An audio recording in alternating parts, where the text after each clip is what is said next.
Welcome to Magic Beyond the Books. Today we are talking about Voldemort's return in the graveyard in Book 4. I'm Renee, and Jess is back with us on the podcast. Do you want to introduce yourself and share your Patronus? Hi everyone, I'm Jess, and my Patronus is a Manx cat. Warning, there are Harry Potter spoilers in this episode. Okay, so like I said, we are talking about the scene from Harry Potter and the Goblet of Fire.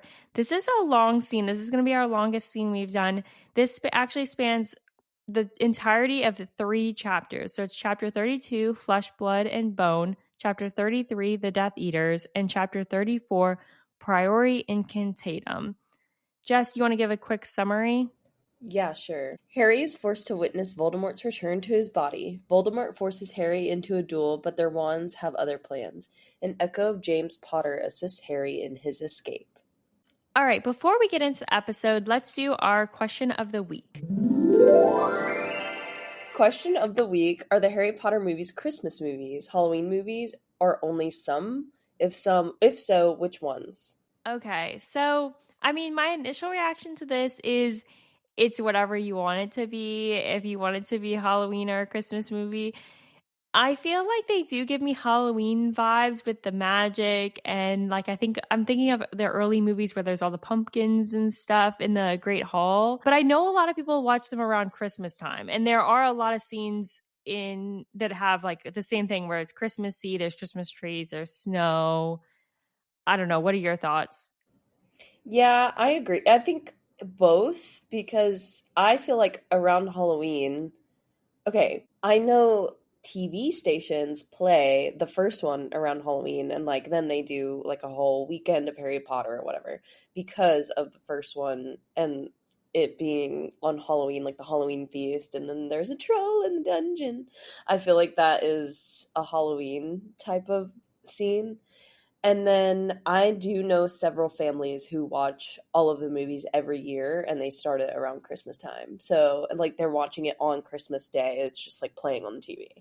So I think both. For me, they're all year round movies. I have them on a lot. But I think it's funny because I actually do a rewatch most summers. Like July is the time because I'm always like, ooh, Harry's birthday. Yeah. And I know some of them, I think they released them, maybe some of them were released in summer, and I know some were released in like November. So I guess that's hmm post Halloween, but pre Christmas. I don't know. Yeah, yeah. So I think the argument could be made that they both are for some people. Okay. Let's get into the episode.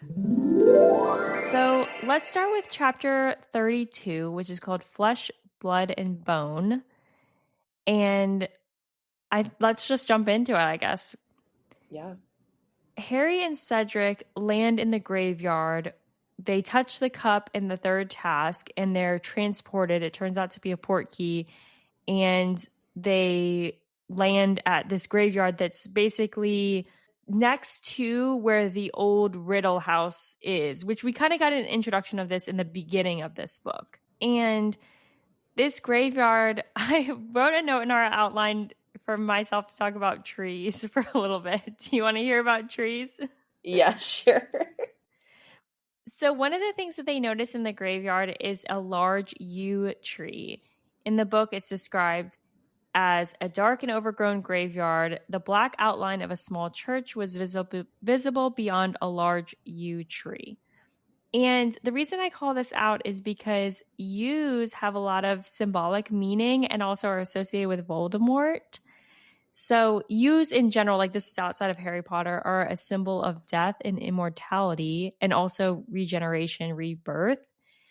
They're often planted in graveyards and churchyards. And these trees, the reason they're associated with like regeneration, rebirth is because they can live for thousands of years and they can regenerate by growing new trunks from their roots, which I thought was interesting. This kind of goes with the same theme as the snakes, like how you were talking about in a previous pod episode. The regeneration and rebirth is a theme because of, a whole snake and him coming back to life. I have another comment on this later on, but I will get to that later. Okay. Yeah, I think it's just cool. And in some traditions, yew trees are actually believed to offer protection from evil spirits. And in Celtic culture, yew trees are sacred and they associate them with the connection between the living and the dead.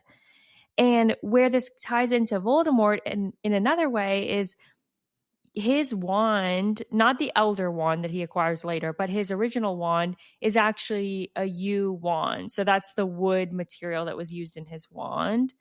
In the white one that shares the same core as him? Yes. They Oh, have wow. different, they're made of different woods, but they share the same phoenix feather core. Mhm. And the yew wands I did see in J.K. Rowling has like this archive of articles and stuff, and there's one from Ollivander that talks about all the wand trees and everything. But I won't talk all about that, but just specifically about yews. Apparently, yew wands are rare, and they never choose a mediocre or timid owner. And where wizards are buried with their yew wands, it's common for wizards to be buried with their wands, just like Dumbledore was. But wizards that have a yew wand, often the wand will sprout into a yew tree that guards the dead owner's grave. Wow. Yeah. And another tie into this graveyard that they're at, so J.K. Rowling, when she was writing Harry Potter in Edinburgh, she went to this graveyard. It's called the Greyfriars Kirkyard. And that's where she sourced a lot of the names for Harry Potter. And one of the names that she sourced from that graveyard was Thomas Riddle, which we know is Tom Riddle. And that's Voldemort's name and his father's name. So that's another link to this graveyard in this scene appearing. So I thought there was a lot of like symbolism and links and everything with the graveyard. Yeah, that's really cool. I never I just was like, oh, okay, a tree, and then I kept on moving. So it's nice that you look into all this stuff. It's really interesting. Thanks. Well, I will give credit. There's a podcast called Through the Griffin Door, a Super Carlin Brothers podcast, and they talked about it, and that gave me the idea to look into it further. So all the credit to them. But yeah, but we can get into more. So they land, and I mean, I think when they land, they're just thinking like it might be part of the third task, or they're not really sure. It's obviously not Hogwarts because the landscape is different. Yeah. I think in the movies, Harry says, I've been here before because it was in his dreams. I noticed that when I did a rewatch of this scene. I don't think he says that in the books. Like it's not mentioned that he thinks it's familiar from what I remember. Yeah, you're right. Yeah, I was looking back. He didn't recognize it. I think he was just very confused. Whereas in the movies, it's like he seems to recognize it immediately, and then he sees Tom Riddle on the grave immediately, and he's like, "Cedric, we need to get out of here. This is weird." Like, I don't know what's going on. And Cedric's the one that seems to be like less nervous, but in the books, it Hmm. seems like they're both nervous, and Cedric's like, "We should take out our wands." Like, not sure what's going on. Hmm. Yeah. Yeah, they both take their wands out, and then a figure, both in the movie and the books, a figure approaches them, and it's a person, but they can't really tell who it is at first, and they're holding what appears to be some sort of baby or child in their arms. Hmm. And then Harry feels this terrible pain in his scar, and he's basically like blinded and falls to the ground. And I think he throws up, and he's just like totally in the most pain he's ever felt in his life, basically. So they describe in the book Voldemort like the childlike fetus or whatever. And Mm-hmm. the way it's described reminds me of how in movie 7, the kind of like the part of Voldemort that got destroyed at King's Cross Station, like at the end of the movie. Mm-hmm. Do you think that the movies copied this like sort of like fetus description of Voldemort from book 4? Because I it sounds do. similar. Yeah, I agree with you. And I think that in the movies and the books, they both show this like weird baby thing, like a rudimentary human form for Voldemort to kind of use, whatever. It appears in book 4 and book 7, and I guess it's movie 8 because they like split it up. But yeah, like the last movie and the fourth movie. Hmm. I think that is the comparison. I think that it's both supposed to be Voldemort. In the last one, I think it's the piece of Voldemort's soul that's the Horcrux that lived in Yeah. Harry. Hmm.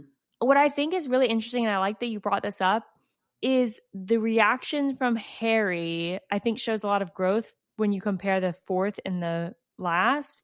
Because in this one, he describes not wanting to look at it. He doesn't want to see it. He doesn't want anything to do with it. And then when it gets put in the cauldron, I know I'm kind of jumping ahead, but when it gets put in the cauldron, he's like, let it drown, like, get rid of this thing, right? Yeah. And then in the last one, you brought up like at King's Cross Station, he's like, he can't stop paying attention to it, even though him and Dumbledore are having a conversation. And he asks Dumbledore if he can help it or if there's anything that can be done. And I think that just shows his growth and his, even despite all these things that Voldemort has done to him, he shows a lot of forgiveness and trying to, or maybe forgive's not the right word, but he wants Voldemort, even at the very end when him and Voldemort are having their last fight, he tries to get Voldemort to feel guilt and want to like repent for all the things that he's done.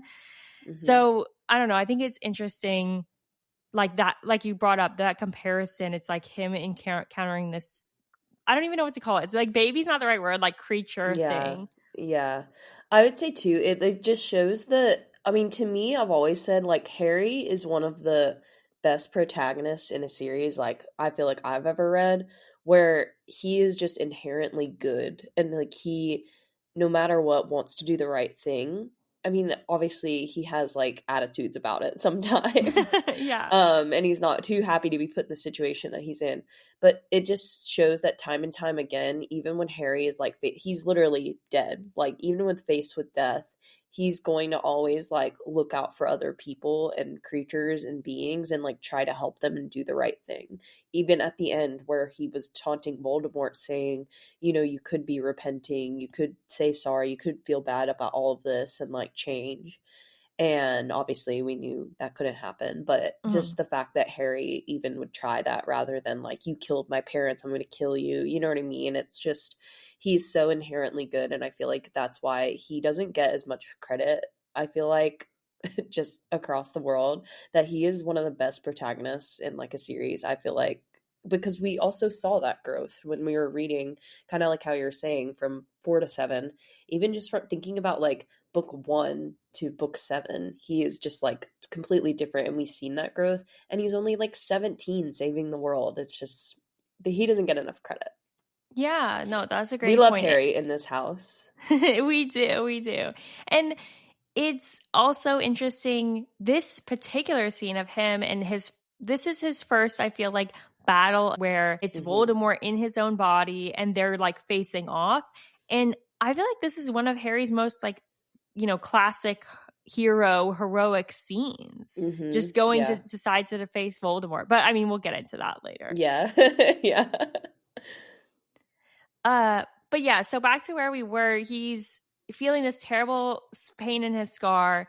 Voldemort basically says, kill the spare, while Harry's like writhing on the ground. Okay, I want to do something with this. Can we do something with it? Yeah. I want you to do your best, kill the spare. Oh boy, okay. Okay, all right, ready? Kill the spare! Renee. Renee. You're joking, right? Was that like a joke? I'm not evil. I want you to like fully, no, like fully think about how it's said in the movies and. What? You do yours. Okay. Kill the spare. Oh, that was much better. Was that pretty good? Yeah. Kill the spear. I was trying to get my voice high up. I couldn't get it. But yeah, the raspy, like, creepy voice is much better. Oh, yeah. So he says that then Pettigrew kills Cedric. R.I.P. Edward Cullen. Oh my God. Falls to the dead. Edward Cullen.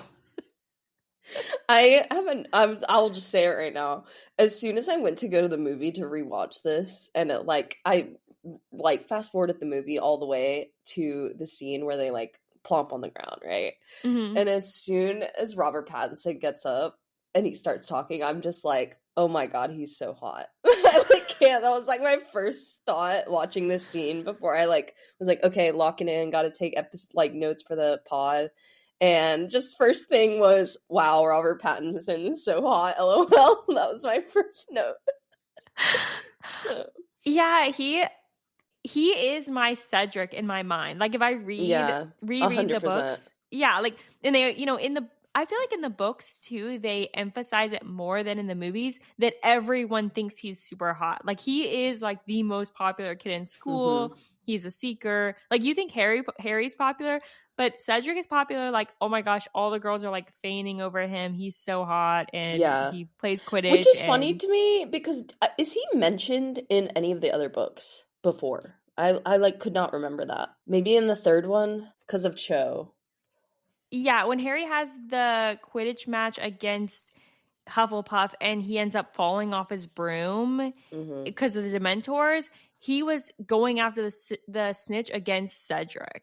And I think that's his first time like recognizing Cedric. And they make note that like Cedric did a better job staying on his broom and everything during the storm because Cedric is older and just naturally bigger and Harry's Hmm. kind of like, a skinny little kid. And Yeah. in that scene in the book, they mentioned that Cedric catches the snitch after Harry falls, and then as soon as he realizes that Harry fell, he tries to take it back and he says, "No, no, no! Like we should have a Yeah, I rematch." Like, remember that. Yeah, yeah. okay. So he's just all around a good guy. Oh my God, R.I.P. R.I.P. Yeah, this was a tough death, and then which also like I feel like another question I have in the books after this happens. Harry always says that Voldemort killed Cedric, but it's technically Peter Pettigrew, Yeah, I right? mean, tomato, tomato. Like, what are you gonna like split hairs now? I mean, it wasn't like Peter Pettigrew's. Well, okay, I will give credit to Peter Pettigrew. I think he's like, not. I'll say it. He's a pussy. I think that he has He never is. like really done anything. This is probably the first time I've even heard of him like actually killing someone, right? Other than like giving the secret away for Voldemort to kill the Potters. Like when has he actually ever like done anything like Directly, this? Yeah, yeah. directly. Yeah, I don't think ever, or maybe that not that we know of.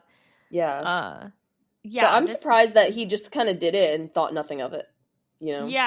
this was crazy. This whole scene, I especially so like the next Chaotic. yes. And the next thing that happens, Pettigrew drags Harry to the tombstone and ties him up and hits him on the head and puts a cloth in his mouth. And this whole time that this was happening, I was like, James is rolling in his grave right now. How dare you? Yeah. Yeah. This was so bad. This is where I mean Wormtail did so many bad things, but I guess it's in the past, so it doesn't feel as present kind of when you like learn about some of these things in the Prisoner of Azkaban. But doing this to Harry after everything that he's done to Harry, just I felt so betrayed. Like this is so terrible. Yeah. I think it shows too how like warped he is by Voldemort. It's like I don't even know. I you know what? That's a good pod episode like Peter Pettigrew. Like Yeah. how did he like become this like I feel like I don't know like how he really came into like Voldemort's like employ. I interpret it, he is an example of a Death Eater who is a Death Eater because he is like, I will do anything to avoid being killed by Voldemort. So if that means I have to be a Death Eater, that means I have to do these things, like whatever I need to do to stay alive, I feel like that's kind of his way. Like, I don't think he likes Voldemort or is like super into the credo or anything like that. I think he's just like survival mode. But like did he go to Voldemort and he said, "I'd like to serve you so you don't kill me eventually. I'm on the good side actually, but like let me turn to you so I don't die?" Or like I know it could be something where and we're getting so off topic, but sorry. But like it could be where he was like bullied in school and stuff like that, and maybe he was bullied by like I don't know muggleborns or something, so he's like kill all muggleborns, let me go to Voldemort. So I'm just curious because I don't really know like what made him go to the dark side, I'd say.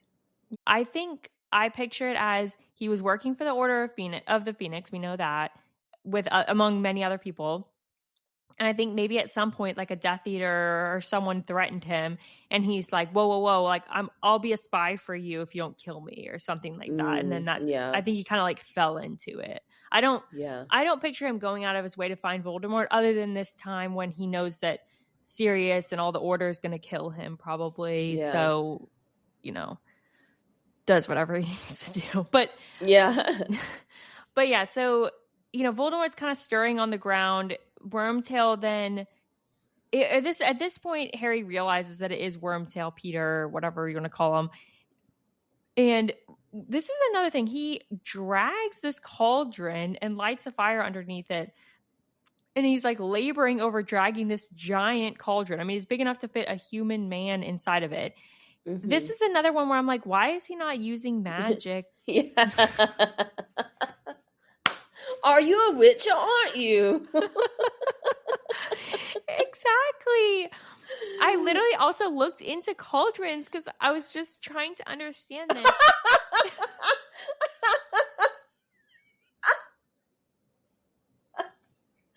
This plot hole was so glaring that I had to look up and see if cauldrons are just like naturally lightweight. Yes, exactly. And you know what the answer is? Yes. The answer is yes, they are lightweight. No way. What? Okay, read me this. I feel like she just, whenever anybody addresses her with a plot hole, she's like, oh yeah, well, it's this. You know what I mean? She just like... cover her tracks. She really does cover her tracks. Yeah, she has an article on cauldrons, and basically I'll just sum it up. Mostly they're made of iron and pewter, so they are heavy, but they have a magical element that makes them lightweight enough to be able to carry around. That's what it said.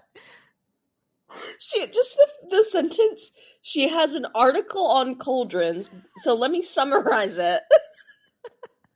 This is just, I just want you to sit and realize this is what you do with your free time, Renee, but yeah, we are on the pod, so...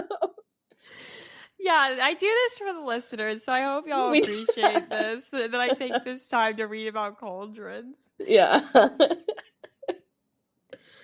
But yeah, so there's no reason he needed to drag this thing, summary of that, but we'll move past it. Where were we? Harry realizes it's Wormtail, yeah. Okay, we're at the part where Harry realizes it's Wormtail, though, because of the hand that hit him was missing a finger. Okay, yes.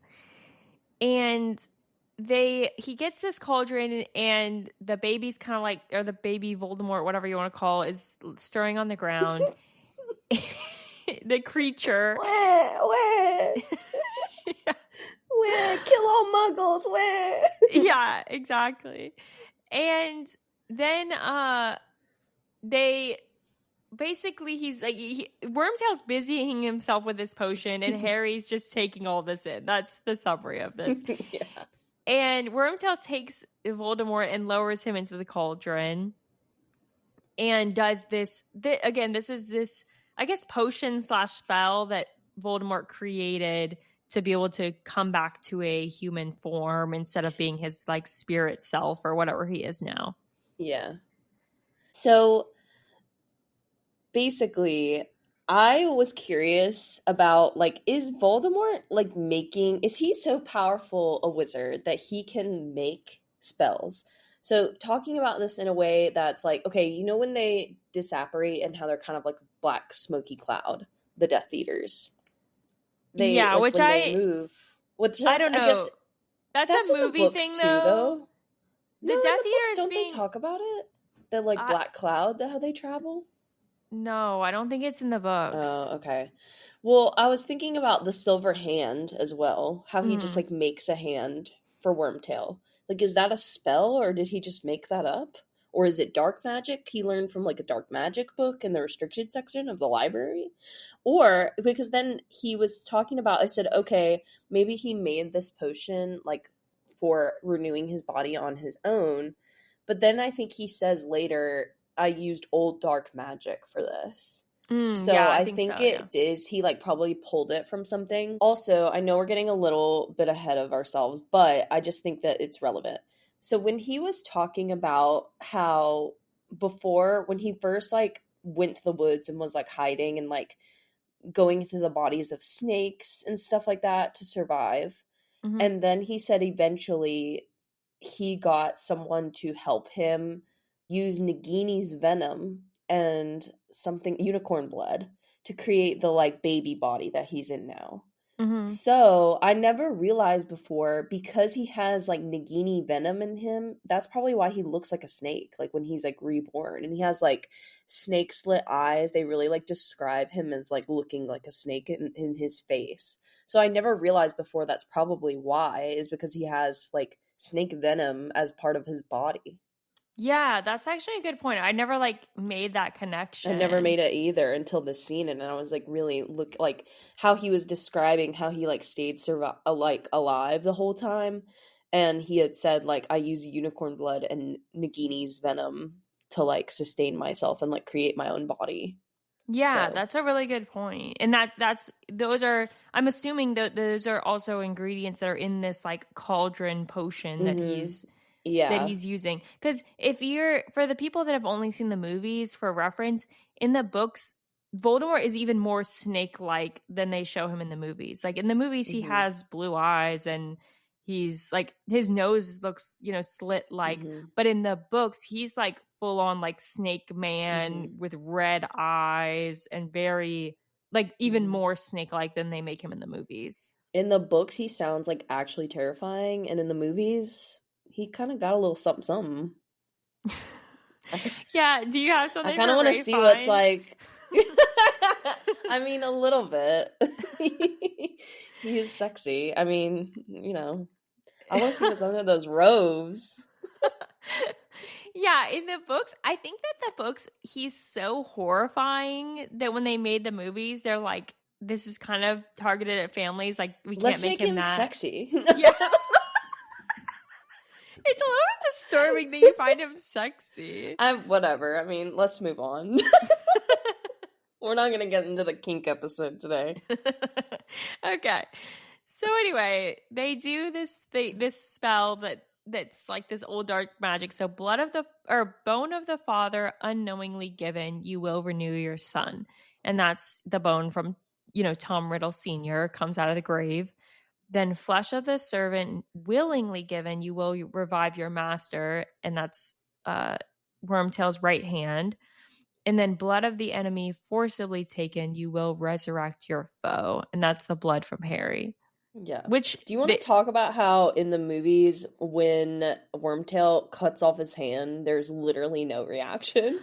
yes, I literally, What? this is one of the biggest things that I noticed as a difference from the movies to the books is he's like he has no reaction. He's up walking around, whereas in Yeah. the books he's like writhing on the He like ground and he's in almost pain. cannot finish. Yeah, he's in so much pain he almost cannot like finish the potion. He has to like get himself together and then go get like Harry's blood.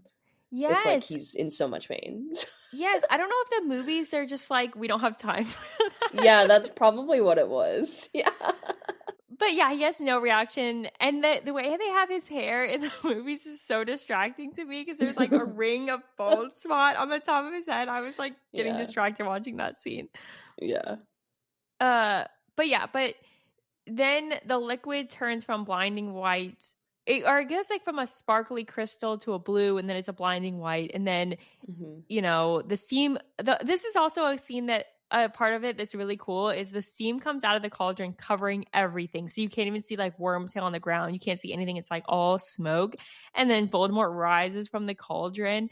Obviously, this is a terrible, terrible thing, and it's so like you don't want this to happen. But the effect of this, like being in a graveyard, him being in this cauldron, rising, all the smoke, it's very cinematic. Yeah. Director Renee's got her gears turning. Yeah, think about how I would do this scene differently.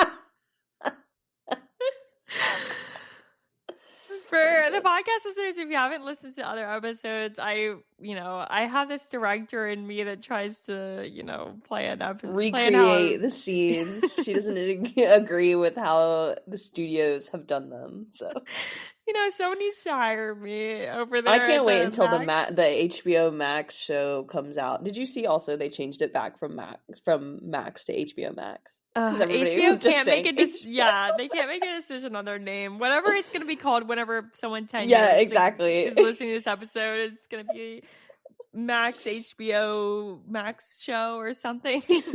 AI, whatever. But that Voldemort rising and Harry seeing him and fully realizing that it's Voldemort and he's back is basically how this chapter ends. So it's a very good like cliffhanger end of chapter. Yeah, so the only other thing I had written down was in the books, the Death Eater tattoo. It says it's a red tattoo and it turns black when Voldemort summons them. So I Yeah. never realized that before that it's red. Because in the movies, it's always black and then it gets turns into like almost like a darker black when he's calling them and it moves.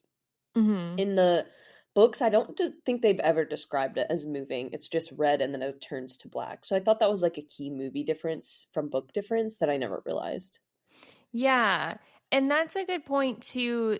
And even in the books, they kind of reference it like getting darker before Voldemort comes back. So it seems Hmm. like my imagination is like, let's say Harry Potter circa book one, anyone with a dark mark, it's like this very faded red, like you can barely see it kind of. And then I Hmm. think as he gets more powerful, it's like a darker red. And then as he touches it, like you said, it turns black.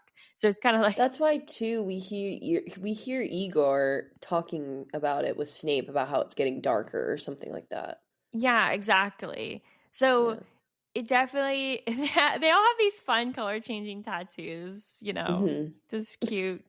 Cute, just girl things. Hey, do you want to like get a tattoo for the Dark Lord Daddy? Yeah. It's like, let's all get matching tattoos. Yeah. All on the same arm in the same place. Yeah, So cute. so cute. The other thing about this scene that I know a lot of people bring up is so Harry's witnessing Cedric's death. That happens at the beginning. Does he actually see it? Because in that scene, it says that his eyes are closed and he sees like the blinding light through his closed eyelids. And there's like multiple references to the fact that he's in so much pain that his eyes are closed. So people are saying that how come Harry can see Thestrals if his eyes were closed during the actual event of Cedric's death? So I'll let you say your thoughts and I'll kind of say my thoughts as well. Well, were his eyes closed? That's how it is in the book. I can't remember. I think his eyes are maybe open in the movies and he sees it. I don't know if they make that clear. But in the Hmm. book, they definitely like there's multiple times where it says like he sees the blinding green light through his closed eyelids and like the pain was so much he couldn't see anything. He was like on the ground and then Cedric falls and then he looks up and sees that he's dead basically. Hmm. I don't know. I and he can see Thestrals the beginning of Order of Phoenix, right? That's when he Mhm. meets Luna. Yeah. Okay. Yeah. So I didn't really realize. I don't know. It's kind of like a yeah. Let's see how J.K. Rowling like talks her way out of this one. so That's my thoughts. So to answer that question, so J.K. Rowling said, this is a quote, being able Okay. Yeah. Here you go. Of course you have it. All right. Go ahead. being able to see Thestrals is a sign that the beholder has witnessed death and gained an emotional understanding of what death means. So she has an article that talks about Thestrals and explains that like she explains that it's also about processing the death. So in her article, she says that Harry wouldn't like. Let's say the next day after this graveyard scene, Harry sees a Thestral comes upon Harry's path. He still wouldn't be able to see it. She says that after he like has all those dreams and processes the death, that's when he's able to see it, see the Sounds like Thestral. a lot of hoopla to me, but but okay. but she says that when he was a baby and he saw Lily's death, that wasn't enough because he's not like, he's a baby. He's not consciously like taking Oh, in yeah, that true. she's All dying, which right. Well, make her that math I'll give her checks that. out there. Okay. Yeah. Yeah. But she in the article she cited Luna as seeing her mom die when she was very young. and she said basically that like Luna is very insightful and, you know, has like this intuition and everything. So Luna was able to kind of process that even at a young age and quickly could see thestrals. And I can, in my own thoughts too, I think witnessing, like, if Harry's eyes weren't exactly open during the exact moment that Cedric dies, he's still like in the presence of this happening and fully aware of that it's happening. So I don't know that like seeing is exactly witnessing, The if that only makes piece of sense. it. Yeah. Mm-hmm. Yeah. You know, because he obviously is there and knowing what's going on and all that. That through the Gryffindor podcast that I listened to, they were talking about, could he see it like through Voldemort? Because Voldemort's like not totally human. So like, does he have this omnipresence about him or legitimacy to like see it? So is he seeing it like through Voldemort because he has a Horcrux in it? Like, I think that's I jumping feel through a like lot of though if hoops. that was yeah, because I feel like if that was the case, I mean Voldemort killed how many people? So it's like Harry would have been seeing thestrals if he I don't know. But I guess there's the argument then that they weren't as well connected with the like what is it? I can never say the word. Legitimacy and Legilimency. occlumency and all that. Yeah. Yeah. So basically Harry doesn't have that strong of a connection with Voldemort until he is reborn. So it's like from the first couple movies and books, like that makes sense then that he couldn't see that. Like, because, I mean, he wouldn't be able to, like, the only way he's connected with Voldemort before Voldemort is reborn is his dreams. So, because then he saw that old man get killed in the dream and he couldn't see a Thestral, or I guess he never crossed a Thestral's path after we saw that, right? Well, he went to Hogwarts after, so you would think. And was that, yeah, I guess because he had that dream in the summer. Yeah. So I think that takes out that theory about like him seeing through Voldemort's eyes, or or at least seeing through Voldemort's eyes pre-Voldemort returning to a human form. Yeah. It makes me think of like how you can't look directly at the basilisk, but it's like you can look through like reflections of the basilisk. Yes. So, I don't know. She's so technical. Yeah, there's a lot of like technicalities in the magic and all this, and I guess you could really analyze everything. And I guess she has a response to almost everything after this being out for like years and years. Yeah. And yeah, the last thing I'll say about this chapter and the end of this chapter is Voldemort coming back and he kind of like is inspecting his body and taking in his body.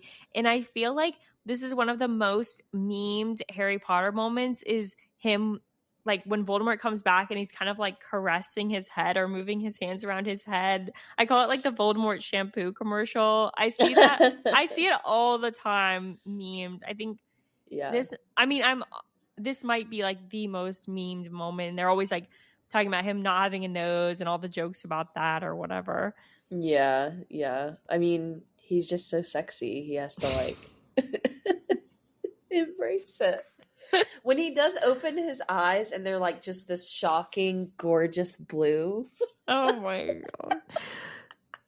It's like, I think he goes by Ray Fiennes or Ralph Fiennes, whatever the actor. I think it's spelled Ralph, but I think you pronounce it Ray, right? I honestly don't know. I feel like when you read it, it does look like Ralph, but then every time I hear someone say it, they say Ray.